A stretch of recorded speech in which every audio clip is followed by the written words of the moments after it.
Welcome to the lecture number 5 of Introduction to Software Engineering.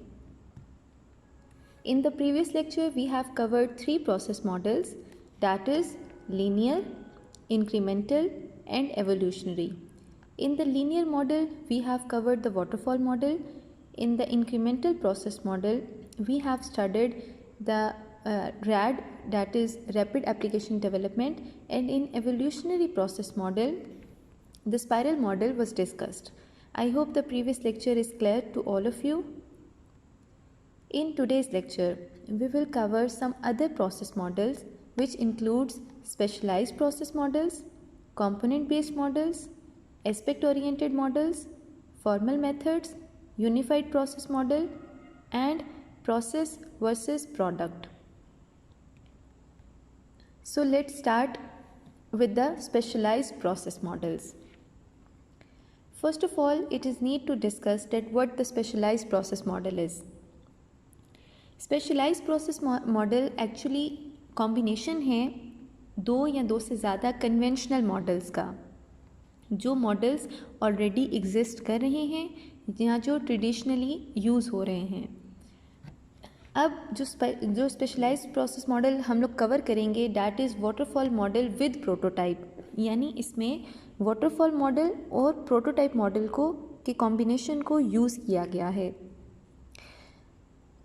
मैं ये समझती हूँ कि आप सब लोग जानते हैं वाटरफॉल मॉडल क्या है, जो कि एक लीनियर मॉडल है. सिक्वेंशली उसमें एक्टिविटीज़ एग्जीक्यूट हो रही हैं और प्रोटोटाइप में हम लोग आइटरेटिव अप्रोच को यूज़ करते हैं, जिसमें हम लोग कस्टमर से रिक्वायरमेंट्स देने के बाद उसे प्रोटोटाइप यानी एक प्रोडक्ट जो है वो दिखा देते हैं, पार्शली डेवलप प्रोडक्ट, और उसके बाद हम उससे रिव्यू ले लेते हैं. अगर तो वो ठीक बनती है तो हम उसी तरह का प्रोडक्ट डेवलप करेंगे, लेकिन अगर वो ठीक नहीं बनती तो हम अगेन कस्टमर की रिक्वायरमेंट्स को अकोमोडेट कर देते हैं. तो ये दो मॉडल्स हैं जिनका कॉम्बिनेशन हम लोग इस लेक्चर में कवर कर रहे हैं, waterfall with prototype. So here is the definition of prototype: a partially developed product that enables customers and developers to examine some aspect of the proposed system and decide if it is suitable for the finished product. यानी इसमें simple words में होता ये है कि customers और developers एक partially develop product को एनालाइज करते हैं, उसको देखते हैं कि ये प्रोडक्ट क्या हमारी एक्चुअल रिक्वायरमेंट्स के साथ मैच कर रही हैं. अगर तो वो करेगी तो फिर उसको एक फिनिश्ड प्रोडक्ट की शक्ल दे दी जाती है. और इसमें ये वाली चीज़ भी आ जाएगी कि बाज़ात हम इस प्रोटोटाइप को डिस्कार्ड कर देते हैं कस्टमर के सामने ही, यानी ये एक थ्रो अवे प्रोटोटाइप के तौर पे भी एक्ट कर सकता है. लेट्स से हमने कस्टमर की रिक्वायरमेंट्स को किसी डमी टूल पे हमने चला के दिखा दिया, और अगर वो ठीक हो गई तो हमने उसे डिस्कार्ड करके फिर उसे एक्चुअल किसी प्रोफेशनल टूल पे अपने प्रोडक्ट को फिनिश किया या डेवलप किया. तो ये है प्रोटोटाइप जो कि हम यूज़ करेंगे वाटरफॉल के साथ, और हम कैसे यूज़ करेंगे ये आपको नेक्स्ट स्लाइड्स में पता चल जाएगा. अब इसकी एग्जांपल यहाँ पर हम लोग स्टडी करते हैं. Parts of design may be prototyped, which help developers assess the alternative design strategies and decide which is best for a particular project. होता ये है कि हम जो प्रोटोटाइप बनाएंगे, जिस डिज़ाइन का प्रोटोटाइप बनाएंगे, जब हम वो एग्ज़ामिन करते हैं तो उसके साथ साथ कुछ अल्टरनेटिव डिज़ाइन ऑप्शंस या स्ट्रैटेजीज़ भी हम लोग डिस्कस करेंगे, और उसकी बेसिस पे फिर हम डिसीजन लेंगे कि हमें जो फाइनल प्रोडक्ट बनानी है, जो फिनिश्ड प्रोडक्ट बनानी है, उसके लिए कौन सी डिज़ाइन स्ट्रैटेजी ज़्यादा सूटेबल रहेगी. इसको आप ये भी कह सकते हैं कि एक प्रोडक्ट को बनाने के लिए हम उससे पहले उसके मल्टीपल डिज़ाइंस को असेस करेंगे, जो हमें फिजिबल लगेगा उसकी बेस पर हम प्रोडक्ट बनाएंगे. So here is basically an image of waterfall model with the prototype. Waterfall model में सिक्वेंशियल एक्टिविटीज़ होंगी. सबसे पहले एक्टिविटी है रिक्वायरमेंट एनालिसिस. जब रिक्वायरमेंट को एनालाइज कर लिया तब आपका नेक्स्ट फेज स्टार्ट होगा, डैट इज़ सिस्टम डिज़ाइन. जब हम सिस्टम डिज़ाइन कर लेंगे तो हमें प्रोग्राम को डिज़ाइन करना होगा. सिस्टम डिज़ाइन ओवरऑल डिज़ाइन की बात हो रही है, और प्रोग्राम डिज़ाइन उसके मॉड्यूल्स हम डिज़ाइन कर रहे हैं इंटरनली। लो लेवल डिज़ाइनिंग हो रही है यहाँ पे, सिस्टम डिज़ाइन पे हाई लेवल डिज़ाइनिंग परफॉर्म कर रहे हैं। अब जब हम ये तीनों स्टेप कर लेंगे, that is requirement analysis, system design और प्रोग्राम डिज़ाइन, इन तीनों की को यूज़ करते हुए हम उस सिस्टम का एक प्रोटोटाइप डिज़ाइन कर सकते हैं। ये प्रोटोटाइप फिर हेल्प करेगा, अगर तो ये ठीक है, कस्टमर की रिक्वायरमेंट को मैच कर रहा है, डेवलपर्स को आइडिया हो रहा है इस प्रोटोटाइप का कि ये ठीक वर्किंग कर रहा है, फिर वो उसको कोड करेंगे, उसकी टेस्टिंग परफॉर्म करेंगे, जिसमें यूनिट एंड इंटीग्रेशन टेस्टिंग आ जाती है, सिस्टम टेस्टिंग आ जाती है, एक्सेप्टेंस टेस्टिंग आ जाती है, और लास्ट पे वो डिप्लॉय हो जाएगा। बट इन केस टेस्टिंग में दोबारा कोई प्रॉब्लम निकल आई, तो टेस्टिंग वाले फेज़ से हम प्रोटोटाइप को यूज़ करते हुए या आइटरेटिव अप्रोच को यूज़ करते हुए अपने डिज़ाइन फ़ेज़ को और एनालिसिस का जो फेज़ है उसको रिफ़ाइन कर सकते हैं। अगर टेस्टिंग हमारी ठीक ना हो, हमने जो टेस्ट केस बनाए हैं उसकी आउटकम हमें ठीक नहीं मिलती, हमारा सिस्टम जैसे जिस इंटेंडेड बिहेवियर पे उसे एक्ट करना चाहिए वो नहीं कर रहा, तो हम क्या करेंगे, हम उसकी डिज़ाइन और उसके रिक्वायरमेंट्स को दोबारा रिवाइज करेंगे और फिर उसकी बेस पे प्रोटोटाइप बनाकर आगे मूव करेंगे। I hope the combination of waterfall model with the prototype is clear to all of you. अब इससे होगा क्या, वाटरफॉल मॉडल आपका चेंजिंग को अकोमोडेट नहीं करता, लेकिन जब हम उसे प्रोटोटाइप पे ले आएंगे तो वो चेंजेस को अकोमोडेट कर सकता है। उसमें हम वाटरफॉल मॉडल में हम हमेशा टॉप से बॉटम की तरफ आते हैं, लेकिन इसमें हम लोग बॉटम से टॉप की तरफ जा सकते हैं। और फिर वाटरफॉल मॉडल में हमने ये भी पढ़ा था कि रिक्वायरमेंट्स बिल्कुल क्रिस्टल क्लियर होनी चाहिए, लेकिन यहाँ पे अगर हमारे पास वाटरफॉल मॉडल को प्रोटोटाइप के साथ यूज़ किया जाए तो ये ज़रूरी नहीं कि हमारे पास रिक्वायरमेंट्स क्रिस्टल क्लियर हों। हम रिक्वायरमेंट्स को ही प्रोटोटाइप बना के उन्हें कस्टमर के साथ इंटरैक्ट करके मज़ीद क्लियर कर सकते हैं। तो ये सब फ़ायदे होंगे जब हम स्पेशलाइज्ड प्रोसेस मॉडल्स की तरफ मूव करते हैं, जब हम कॉम्बिनेशन ऑफ प्रोसेस मॉडल्स की तरफ मूव करते हैं कि एक मॉडल की जो लिमिटेशंस होती हैं, जो उसके ड्रॉबैक्स होते हैं, वो हम दूसरे मॉडल को यूज़ करते हुए ओवरकम कर सकते हैं। अब इन दोनों अप्रोचेस की वजह से जो हमारा वाटरफॉल मॉडल है वो ज़्यादा बेहतर बन चुका है, ज़्यादा फ्रेंडली होगा, चेंजिंग फ्रेंडली होगा, और इसके अलावा इसमें हम कस्टमर्स की जो कोलैबोरेशन में काम कर सकते हैं, कस्टमर की ज़्यादा से ज़्यादा रिक्वायरमेंट्स को फैसिलिटेट कर सकते हैं। So in this slide we will discuss the advantages and disadvantage of waterfall model with the prototype. The first advantage is developer assess the alternative design strategies. जैसे कि मैं बात कर रही थी कि प्योर वाटरफॉल मॉडल में हमारे पास प्रोटोटाइप की ऑप्शन मौजूद नहीं होती, हम डिफरेंट ऑप्शंस को असेस नहीं कर सकते, लेकिन जब हम प्रोटोटाइप को वाटरफॉल के साथ यूज़ करेंगे तो हम डिफरेंट डिज़ाइन स्ट्रैटेजीज़ को असेस कर सकेंगे। The second advantage is users understand what the system will be like. User interface prototype. अब प्रोटोटाइप में भी डिफरेंट टाइप्स आ जाती हैं, जैसे ये कि एक प्रोटोटाइप हम उसकी यूज़र इंटरफेस की बना के दिखा देंगे। जैसे हम लेट से व्हाट्सएप जिसने बनाया होगा उसने यूज़र इंटरफेस प्रोटोटाइप बनाया होगा व्हाट्सएप के, उसे अप्रूव करवाया होगा, तब वो हमें मिला फिनिश प्रोडक्ट की फॉर्म में। बिल्कुल इसी तरह जब यूज़र अपने सिस्टम की यूज़र इंटरफेस को एक दफ़ा उसका प्रोटोटाइप देख लेगा, वो उसे अप्रूव कर देगा, तो बिल्कुल वैसा ही हम फिनिश प्रोडक्ट बना सकते हैं जो कस्टमर की रिक्वायरमेंट को मैच कर रहा होगा। The third advantage is it is useful for verification and validation. यानी हम जो वाटरफॉल मॉडल बना रहे हैं प्रोटोटाइप के साथ, उसमें दो एक्टिविटीज़ परफॉर्म होंगी, वेरिफिकेशन भी होगी और वैलिडेशन भी होगी। वेरिफिकेशन का मतलब ये है कि हम जो प्रोडक्ट बना रहे हैं वो वैसे ही काम कर रहा है जैसे कि उसकी रिक्वायरमेंट्स के अकॉर्डिंग उसको करना चाहिए।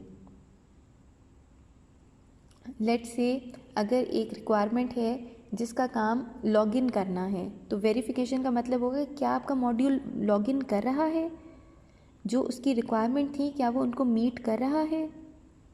और वैलिडेशन का मतलब ये है कि हम सॉफ्टवेयर को कस्टमर की एक्सपेक्टेशन के मुताबिक एनालाइज करेंगे कि क्या कस्टमर ने, अगर हमने लॉगिन का एक मॉड्यूल बनाया है तो क्या कस्टमर ने लॉगिन का मॉड्यूल मांगा था। ये वैलिडेशन है। वैलिडेशन होती है कस्टमर के रिक्वायरमेंट के मुताबिक, और वेरिफिकेशन होती है कि जो एक रिक्वायरमेंट हमने बेसिकली डेवलप की है क्या वो अपना इंटेंडेड फंक्शन परफॉर्म कर रही है या नहीं कर रही। The only disadvantage which is written here is this combination of waterfall model with a prototype is time taking. बिल्कुल ये टाइम टेकिंग है, और क्यों ना हो कि हम सिर्फ सिक्वेंशियल एक्टिविटीज़ परफॉर्म नहीं कर रहे, हम साथ ही साथ उसका प्रोटोटाइप भी बना रहे हैं और हम आइटरेटिव अप्रोच को भी यूज़ कर रहे हैं, यानी हम टेस्टिंग से वापस ऊपर की तरफ भी आ सकते हैं जो कि डिज़ाइन और रिक्वायरमेंट एनालिसिस के फेज़ हैं। तो इसमें ये होगा कि आपने जो एक्टिविटी एक टाइम पे परफॉर्म करनी थी, अब आप उसके पैरेलल 2 एक्टिविटीज़ परफॉर्म कर रहे हैं, आप प्रोटोटाइपिंग भी कर रहे हैं साथ साथ। तो ये बात ऑब्वियस है कि ये आपका एक टाइम टेकिंग प्रोसेस होगा। So it was all for the waterfall model with prototype. Now we will study some other models. After the specialized process model, here is component based development. So it's a kind of development which is based on the component level. The process to apply when reuse is a development objective. ये approach तब use की जाती है जब आपके पास reusability की option आप apply कर रहे हैं, तब जब आप जो भी प्रोडक्ट्स मौजूद हैं उनको रीयूज़ कर सकते हों। लेट्स से एक सॉफ्टवेयर आप बना रहे हैं और उस सॉफ्टवेयर के अंदर आपके पास 10 कंपोनेंट आपने डेवलप करने हैं। कंपोनेंट यहाँ उसको मैं फ़ीचर भी कह सकती हूँ। आप जो 10 कंपोनेंट आपने डेवलप करने थे उसमें से आपने देखा कि 5 तो ऑलरेडी बने हुए हैं, तो आप ये जो पहले से एग्जिस्टिंग 5 कंपोनेंट्स होंगे ना, उनको एज़ इट इज़ आप रीयूज़ कर सकते हैं और बाकी के 5 आपको डेवलप करने पड़ेंगे। तो कंपोनेंट बेस्ड डेवलपमेंट वहाँ पे यूज़ होती है जहाँ पे आपकी रीयूजेबिलिटी एक डेवलपमेंट ऑब्जेक्टिव के तौर पे काम कर रही हो। इससे होगा क्या, इससे आपका टाइम सेव हो जाएगा। बजाय इसके कि आप 10 कंपोनेंट दोबारा से नए सिरे से डेवलप करते हैं, आप 5 को रीयूज़ कर रहे हैं।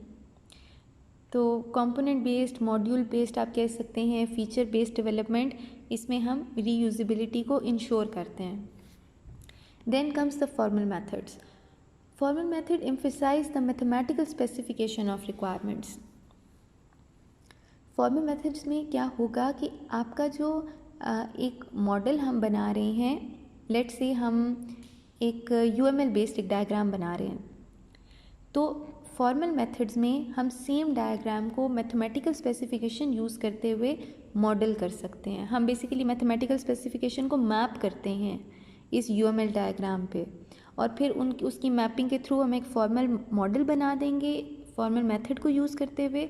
और इसकी हम बेसिकली फॉर्मल मेथड का फ़ायदा ये होता है कि हम यहाँ पे अपने अपना जो डिज़ाइन बनाया होता है या अपना मॉडल बनाया होता है ना, उसे टेस्ट कर सकते हैं। हम डिफरेंट प्रॉपर्टीज़ लगाते हैं कि इसमें कोई डेड लॉक तो नहीं आ रहा, आपका जो डिज़ाइन है ये शुरू की फ़ेज़ से स्टार्ट होगा और लास्ट फेज़ पे आएगा, तो इस तरह डेड लॉक की प्रॉपर्टी को हम चेक कर सकते हैं। हम इसमें रीचेबिलिटी की प्रॉपर्टी को चेक कर सकते हैं। रीचेबिलिटी की प्रॉपर्टी का मतलब ये है कि फॉर एग्ज़ाम्पल A नोड है, A से लेके M तक नोड्स हैं, और नोड ने आपकी ए नोड ने मूव करना है डी नोड तक, तो रीचेबिलिटी ये चेक कर सकती है कि आपकी क्या ए नोड डी नोड तक रीचेबल है, कहीं ऐसा तो नहीं कि कोई पाथ ब्रेक हो रहा है और वो डी नोड तक पहुंच ही नहीं पा रही। तो बेसिकली फॉर्मल मेथड में शिफ्ट करने का हमारा मतलब होता है कि हम उस पर जो प्रॉपर्टीज़ होती हैं वो हम उस पर लगा सकते हैं, अपने मॉडल को चेक कर सकते हैं कि क्या वो करेक्टली मॉडल हुआ है या उसमें कोई एरर्स हैं। अगर तो एरर्स हों तो हम इनको सिमुलेट करा के बल्कि उसको ठीक भी कर सकते हैं। फॉर्मल मेथड्स बहुत सारे हैं, जैसे पेट्रीनेट है, वो एग्जांपल है आपके फॉर्मल मेथड की, और इसी तरह टाइम्ड ऑटोमेटा है।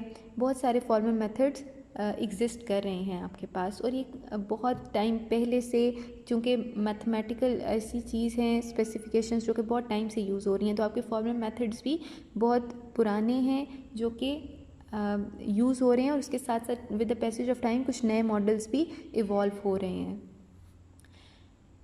So after the formal methods, here is aspect oriented software developments. अब aspect oriented software development क्या होती है? It provides a process and methodological approach for defining, specifying, designing and constructing the aspects. यानी अब हम जो यहाँ पे बात कर रहे हैं वो हम बात कर रहे हैं एस्पेक्ट की बेस पे. हम अब एस्पेक्ट को आप किस तरह से देख सकते हो? क्या होगा एस्पेक्ट? लेट्स से हमने एक सॉफ्टवेयर बनाना है, ठीक है. उस सॉफ्टवेयर के हमारे पास कोई ज़रूरी नहीं कि सिर्फ एक ही एस्पेक्ट होगा, हमारे पास उसके पास मल्टीपल एस्पेक्ट्स हो सकते हैं. तो हमने हर एस्पेक्ट के लिए अलग से उसके लिए एक प्रोसेस और एक मेथोडोलॉजिकल अप्रोच को प्रोवाइड करना होता है ताकि हम उसे कम्प्लीटली डेवलप कर सकें. उसको डेवलप करने के लिए हमारे पास डिफरेंट फेजेस होंगे ना, कि हमें उसे पहले डिफ़ाइन करना होगा, स्पेसिफाई करना होगा, डिज़ाइन करना होगा और कंस्ट्रक्ट करना होगा. तो इस एस्पेक्ट बेस्ड अप्रोच पे अब हम ये उस पर कुछ प्रोसेस और कुछ मेथोडोलॉजिकल अप्रोचेस लगा रहे हैं. So here comes the unified process. Unified process is a use case driven, architecture centric, iterative and incremental software process closely aligned with the unified modeling language. Unified modeling language basically एक model आपकी model करने के लिए use होती है. आपने शायद अभी तक देखा होगा UML की क्लास डायग्राम होती है, UML की एक्टिविटी डायग्राम है, UML की यूज़ केस डायग्राम है, UML की स्टेट मशीन डायग्राम है और भी इसकी कुछ स्ट्रक्चर और बिहेवियर डायग्राम एग्जिस्ट करती हैं. तो बेसिकली UML के करीब जो प्रोसेस है that is the unified process, जो UML के कॉन्सेप्ट्स को अलाइन करते हुए या उनको यूज़ कर रहा है. लेकिन ये अप्रोच 3 तरह की है. ये यूज़ केस ड्रिवन है. यूज़ केस ड्रिवन का मतलब ये है कि आप अपने सिस्टम की इंटरेक्शन देखते हैं यूज़र के साथ. यूज़र आपके सिस्टम के साथ किस तरह इंटरैक्ट करेगा, आप उस तरह से इस प्रोसेस को लेके चलते हैं. दूसरा आर्किटेक्चर सेंट्रिक. आर्किटेक्चर सेंट्रिक का मतलब ये है कि हम हाई लेवल पर सिस्टम को डिज़ाइन कर रहे हैं. और तीसरी चीज़ ये आइटरेटिव एंड इंक्रीमेंटल, कि ये अप्रोच जो यूनिफाइड प्रोसेस की है वो आपकी बैक भी हो सकती है, सिर्फ ये फ्रंट पे नहीं चल, मतलब ये कि ये सिर्फ टॉप से बॉटम की तरफ नहीं आएगी, ये बॉटम से टॉप की तरफ भी जा सकती है. आइटरेटिव अप्रोच है. और इंक्रीमेंटल भी है कि यहाँ पे हम बाय पार्ट्स में या इंक्रीमेंट्स में या फेजेस में सॉफ्टवेयर को डेवलप कर रहे हैं. पहले इंक्रीमेंट 1 देंगे जो कोर प्रोडक्ट होगी, फिर इंक्रीमेंट 2 देंगे उसमें कुछ एडिशनल फीचर होगा, फिर इंक्रीमेंट 3 देंगे जो कि आपकी प्रोडक्ट में एक और फीचर को ऐड कर देगी. तो ये बेसिकली बड़ा इंटरेस्टिंग सा एक टॉपिक है यूनिफाइड प्रोसेस का, जिसे हम नेक्स्ट स्लाइड में अब डिटेल के साथ पढ़ेंगे. The unified process birthed during the late 1980s and early 1990s when object-oriented languages were gaining widespread use. UML का अगर हम ओरिजिन देखें तो ये बेसिकली ऑब्जेक्ट ओरिएंटेड लैंग्वेजेस से हुआ है या उसके ज़्यादा करीब है. तो जब हम ये बात कर रहे हैं कि हमारा जो यूनिफाइड प्रोसेस है ये UML के करीब है, तो ऑब्वियसली हम लोग इस चीज़ को लिंक कर सकते हैं कि unified process object oriented languages जब बहुत ज़्यादा अपना पॉपुलर हो रही थी, तब यूनिफाइड प्रोसेस जो है वो डेवलप होना शुरू हुआ, यानी वहाँ से इसका ओरिजिन स्टार्ट हुआ. Many object oriented analysis and design methods were proposed. और इस टाइम पे बहुत ज़्यादा ऑब्जेक्ट ओरिएंटेड एनालिसिस और डिज़ाइन मेथड प्रपोज किए गए. सिर्फ UML ही नहीं था, लेकिन उनमें से एक यूनिफाइड मॉडलिंग लैंग्वेज है जो कि अभी तक पॉपुलर है. ये स्टैंडर्ड है OMG का, ऑब्जेक्ट मैनेजमेंट ग्रुप का, और अभी तक एक्सटेंसिवली ये सॉफ्टवेयर डिज़ाइनिंग में यूज़ हो रही है. UML is a robust notation for the modeling and development of object-oriented system. Object-oriented system जब हमें डेवलप करने हों तो उसके लिए हमारे पास क्लियर नोटेशंस या सिंटेक्स हैं, सेमेंटिक्स हैं, जिनको यूज़ करते हुए हम UML को मॉडल करते हैं और उस मॉडलिंग से फिर हम डेवलप करते हैं कोई भी project. However, UML does not provide the process framework, only the necessary technology for object oriented development. अब UML का एक लिमिटेशन इसकी ये आ गई कि ये आपको कोई प्रोसेस फ्रेमवर्क नहीं डिफ़ाइन करके देती। तो प्रोसेस फ्रेमवर्क जब इसने डिफ़ाइन नहीं किया तो हम लोगों ने क्या चीज़ किस चीज़ की बर्थ हुई? यूनिफाइड प्रोसेस की बर्थ हुई। अब यूनिफाइड प्रोसेस को आप ग्राफिकली अपनी स्क्रीन पे देख रहे हैं। सबसे पहले कम्युनिकेशन होती है, जो मेरे ख्याल से इन एक्टिविटीज़ का अब आपको काफ़ी हद तक आइडिया हो गया होगा कि कम्युनिकेशन का मतलब ये है हमने कस्टमर की रिक्वायरमेंट्स उससे लेनी है। फिर प्लानिंग फ़ेज़ होता है जिसमें हम कॉस्ट, टाइम, सारी रिसोर्सेज, सब चीज़ों को प्लान करते हैं। प्लानिंग के बाद हम मॉडलिंग करते हैं। मॉडलिंग में भी बिज़नेस मॉडलिंग भी होती है, सॉफ्टवेयर मॉडलिंग भी होती है, हाई लेवल मॉडल्स भी बनाए जा सकते हैं, लो लेवल मॉडल्स भी बनाए जा सकते हैं। मॉडलिंग के अंदर ये सारी एक्टिविटीज़ को हम फैसिलिटेट करते हैं। और जब मॉडलिंग हम कंप्लीट कर लें तो we move towards the construction phase. Construction phase पे वी ट्राई टू कंस्ट्रक्ट और program our software. Once the construction is complete we deploy our software. वो डिप्लॉय होता है यूज़र की इन्वायरमेंट पे, यानी जिसे हम इंस्टॉलेशन का प्रोसेस भी कह सकते हैं। तो ये बेसिकली ये एक आइटरेटिव प्रोसेस है, क्योंकि डिप्लॉय करने के बाद फिर आप कम्युनिकेट कर सकते हैं। और इंक्रीमेंटल भी हो सकता है, आप फीचर वाइज इसको डेवलप करें। लेकिन जो सबसे इंटरेस्टिंग चीज़ आपको यहाँ पे नज़र आ रही है यूनिफाइड प्रोसेस की, डैट इज़ कि आपने आपकी कम्युनिकेशन और प्लानिंग पे इंसेप्शन फेज़ है, प्लानिंग और मॉडलिंग पे एलेबोरेशन फेज़ है, कंस्ट्रक्शन पे कंस्ट्रक्शन फेज़ और कंस्ट्रक्शन डिप्लॉयमेंट पे ट्रांजिशन फेज़ एग्जिस्ट कर रहा है और डिप्लॉयमेंट पे प्रोडक्शन फेज़ है। यानी आपके पास यूनिफाइड प्रोसेस में इन एक्टिविटीज़ के साथ 5 फेज़ एग्जिस्ट कर रहे हैं। अब ये पाँचों फेज़ हैं क्या? ये हमारे लिए एक नई इन्फॉर्मेशन है, इसको हम नेक्स्ट स्लाइड में डिस्कस करते हैं। The first is the Inception phase. Inception phase क्या है? It encompasses both customer communication and planning activities of the generic process. इसमें आपने देखा है ना, पिछली वाली फिगर को भी अगर आप गौर से देखें तो हमने कस्टमर को और कस्टमर कम्युनिकेशन को और प्लानिंग एक्टिविटीज़ को कंबाइन किया है इंसेप्शन फेज़ के अंदर। इसमें होता क्या है? Business requirements for the software are identified. One line statement आपको ये बता रही है कि जितनी भी बिज़नेस रिक्वायरमेंट होंगी वो हम यहाँ पर आइडेंटिफाई कर लेंगे। आइडेंटिफाई कर ली, फिर दोबारा हुआ ये कि rough architecture for the system is proposed, यानी बहुत बेसिक लेवल पर, इनिशियल लेवल पे हम एक हाई लेवल सिस्टम डिज़ाइन बना लेते हैं या प्लान कर लेते हैं। A plan is created for an incremental iterative development. और जो इंसेप्शन फेज़ में जब हम प्लानिंग वाले मॉड्यूल को टच कर रहे हैं तो हमने उसको इंक्रीमेंटल ऑर्डर में, आइटरेटिव ऑर्डर में डेवलप करना है। हम उसको फिक्स नहीं कर सकते कि आइट्रेशन उसमें ना हो, हम उसको फिक्स नहीं कर सकते कि इसमें इंक्रीमेंट्स ना हो। हमने इंक्रीमेंटल और आइटरेटिव दोनों अप्रोचेज़ का ख्याल रखना है। The fundamental business requirements are describe through preliminary use cases. और यूज़ केस क्या होता है? हमने जब बिज़नेस रिक्वायरमेंट यहाँ पे बताया था ना कि हमने आइडेंटिफाई की हैं, जब हम उसको आइडेंटिफाई करते हैं तो हमने उसको यूज़ केस को यूज़ करते हुए डिस्क्राइब करना होता है। यूज़ केस को यूज़ करते हुए डिस्क्राइब करने का मतलब ये है कि आपका कस्टमर अगर किसी सॉफ्टवेयर एप्लीकेशन को यूज़ कर रहा है तो सबसे पहला स्टेप क्या होगा? वो ख़ुद को लॉगिन करेगा। दूसरा स्टेप क्या होगा? अगर उसका लॉगिन नहीं है तो वो अपने आप को रजिस्टर करेगा, साइन अप करेगा पेज। तो इस तरह हम यूज़र की सिस्टम के साथ इंटरेक्शंस शो करते हैं जब हम बिज़नेस रिक्वायरमेंट को आइडेंटिफाई कर लेंगे। The second phase is elaboration phase. Elaboration phase कौन से दो फेजेस को इनकम्पास कर रहा है? It encompasses both the planning and modelling activities. अब इसके अंदर प्लानिंग और मॉडलिंग एक्टिविटीज़ का कॉम्बिनेशन है।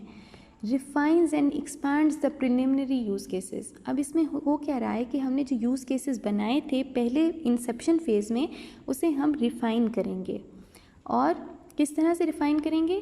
5 व्यूज़ को यूज़ करते हुए, use case model, analysis model, design model, implementation model, deployment model. यानी हमने अपने यूज़ केसेस को इन 5 व्यूज़ के यूज़ करते हुए हमने उन्हें एक्सटेंड करना है, रिफ़ाइन करना है कि जो यूज़ केसेस बना रहे हैं वो सारी चीज़ों का ख्याल रखें। वो सिर्फ ये नहीं कि हमने यूज़ केस बना के सिर्फ उसको टाइमली हमने एक रिक्वायरमेंट पूरी कर दी. No, we have to think about the deployment model at that stage. Often results in an executable architectural baseline that represent the first cut executable system. हम जब एलेबोरेशन फेज़ में होते हैं तो हम एक आर्किटेक्चर बेसलाइन डेवलप कर लेते हैं जिसमें हमें ये पता चल जाता है कि हमने अब इसको एग्जीक्यूट किस तरह करना है. पहले हम कौन कौन से फ़ीचर डेवलप करेंगे, किस तरह हमारा सिस्टम एग्जीक्यूट होगा. तो हम बेसिकली उसकी डेवलपमेंट की तरफ मूव कर रहे हैं. ये फेज़ हमें तैयार करता है उसकी डेवलपमेंट के लिए. और अब the third phase we are going to study is the construction phase. Construction phase encompasses the construction activity. इसमें सिर्फ और सिर्फ एक एक्टिविटी शामिल है जो कि उसकी कंस्ट्रक्शन एक्टिविटी है. कंस्ट्रक्शन का मतलब क्या है? कंस्ट्रक्शन का मतलब प्रोग्राम करना है, इम्प्लीमेंट करना है. Uses the architectural model from the elaboration phase is input. और किस चीज़ को देखते हुए इसने ख़ुद को मॉडल करना है? इसने अपना जो पिछले फेज़ में एलेबोरेशन फेज़ में हमने आर्किटेक्चरल मॉडल बनाया था उसको यूज़ करते हुए उसको एज अ इनपुट लेते हुए इसने कंस्ट्रक्ट करना है सॉफ्टवेयर को. डेवलप्स और acquires the software components that make each use case operational. अब हर यूज़ केस जो हमने पीछे डॉक्यूमेंट किया था बिज़नेस रिक्वायरमेंट को यूज़ करते हुए और 5 व्यूज़ को सामने रखते हुए कंस्ट्रक्शन फेज़ के अंदर उन सब यूज़ केसेस को ऑपरेशनल बनाया जाता है. Analysis and design models from the previous phase are completed to reflect the final version of the increment. होता ये है कि हमने पीछे जो 2 फेजेस पढ़े हैं उसमें हमने जितना भी एनालिसिस और डिज़ाइन मॉडल किया होगा उन सब को हमने कंप्लीट करना है जो कि इस फेज़ में हमें उसकी रिफ्लेक्शन नज़र आए. So the fourth phase is transition phase. It encompasses the last part of the construction activity and the first part of the deployment activity. होता ये है कि ट्रांजिशन फेज़ बेसिकली आपकी ट्रांजिशन को शो कर रही होती है कि कंस्ट्रक्शन एक्टिविटी कंप्लीट हो रही है उसका लास्ट पार्ट और डिप्लॉयमेंट स्टार्ट हो रही है उसका first part. Software is given to the end users for beta testing and user feedback reports on defects and necessary changes.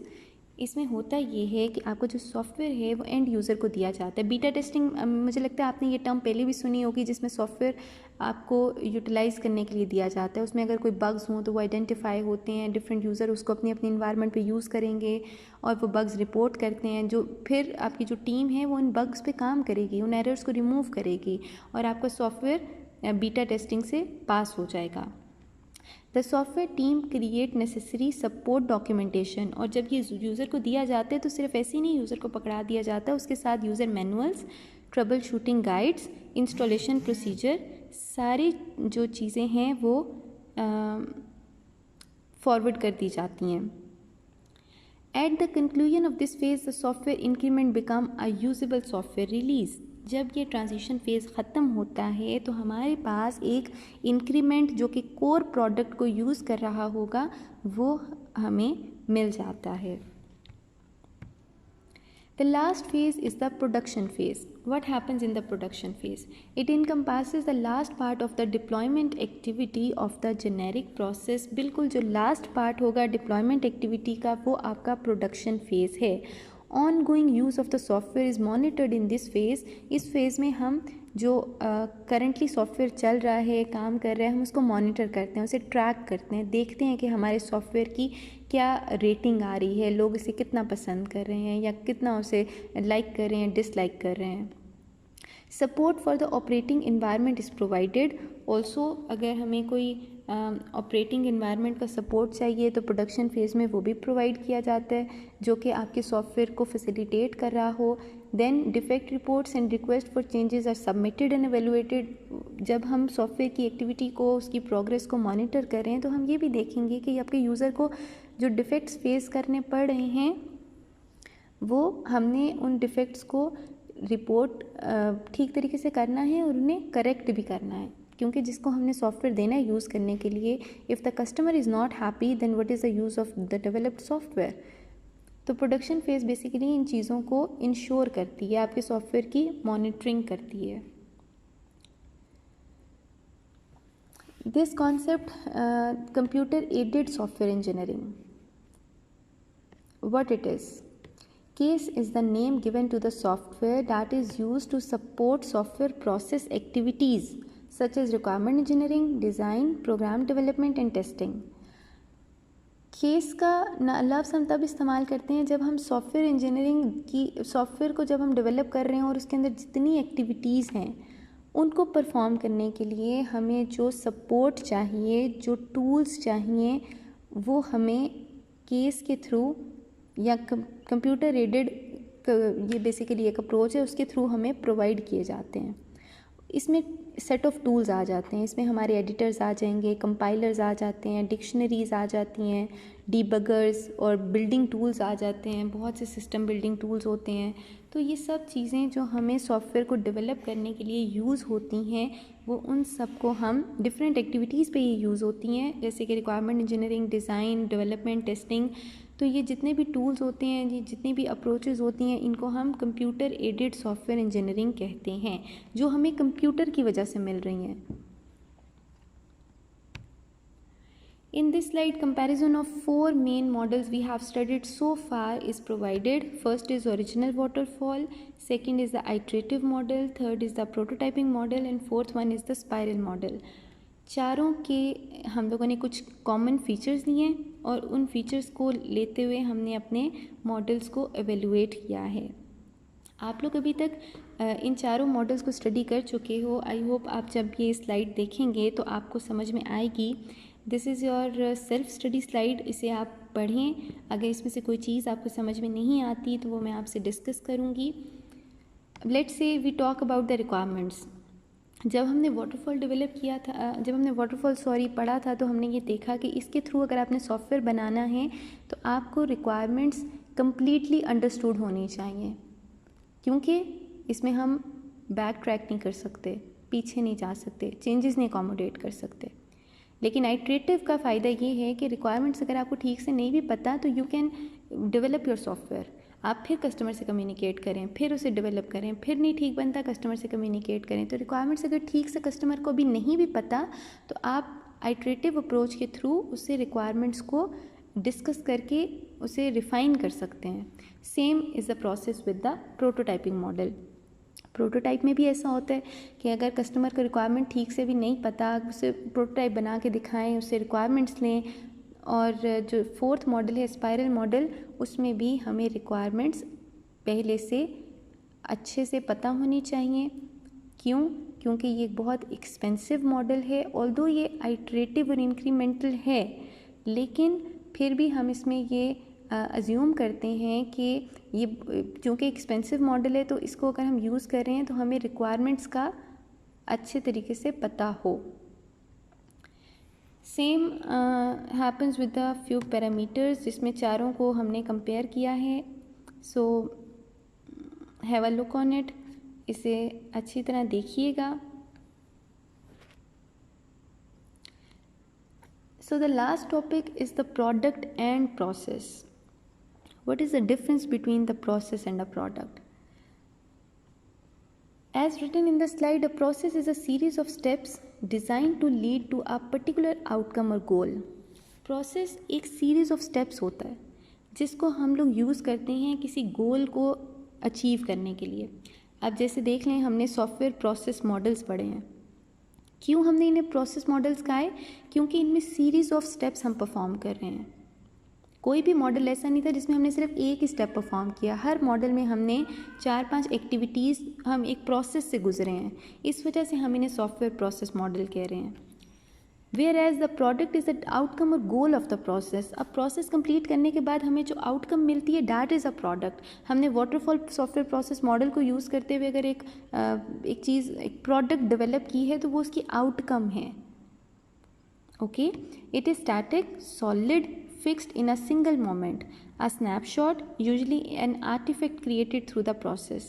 Basically ये एक सिंगल, एक स्टैटिक, एक सॉलिड सी चीज़ होती है जो आपको एज अ रिज़ल्ट मिलती है। कोई एक आर्टिफैक्ट होता है जो आपने प्रोड्यूस किया होता है as a result of the process.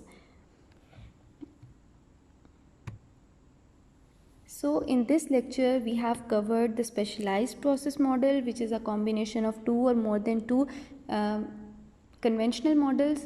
Then we studied the component based model. component based models के अंदर हम reusability को इंश्योर कर रहे होते हैं, different components डेवलप कर रहे हैं. देन एस्पेक्ट ओरिएंटेड मॉडल्स आ जाते हैं जिसमें हम एस्पेक्ट बेस्ड डेवलपमेंट कर रहे हैं. फॉर्मल मेथड्स, मैथमेटिकल स्पेशलाइजेशन हम यूज़ कर रहे हैं मॉडल्स को डेवलप करने के लिए, या जो मैथमेटिकल स्पेसिफिकेशंस हैं सॉरी उनको हम यूज़ कर रहे हैं. और then comes a unified process model जो कि यूएमएल के को से अलाइन है. इसमें हम डिफरेंट फेजेस को यूज़ कर रहे हैं, जिस तरह इंसेप्शन हो गया, एलेबोरेशन हो गया, देन कंस्ट्रक्शन है, और आपका कंस्ट्रक्शन के बाद आपका प्रोडक्शन फ़ेज़ आ जाता है, या फिर आपका इससे पहले आपका ट्रांजिशन फ़ेज़ भी आता है. तो डिफरेंट फेजेस हमने असाइन कर लिए और उन फेजेस के अंदर हम अपने मॉडल को डेवलप कर रहे हैं. और लास्ट में हमने सॉफ्टवेयर प्रोसेस मॉडल को इस तरह से वाइंड अप किया है कि अब हम देख रहे हैं प्रोसेस और प्रोडक्ट का डिफरेंस क्या है. हर प्रोसेस के एंड पे, चाहे वो वाटरफॉल है, वो आइट्रेटिव है, वो स्पाइरल है, वो आपका स्पेशलाइज्ड प्रोसेस मॉडल है, कोई भी मॉडल जब हम एंड करेंगे तो एज अ रिज़ल्ट हमें प्रोडक्ट मिलेगी. वो एक सॉफ्टवेयर प्रोडक्ट हो सकती है. I hope the lecture is clear to all of you. If there is any question, we can discuss it in the live session. Thank you for listening, class.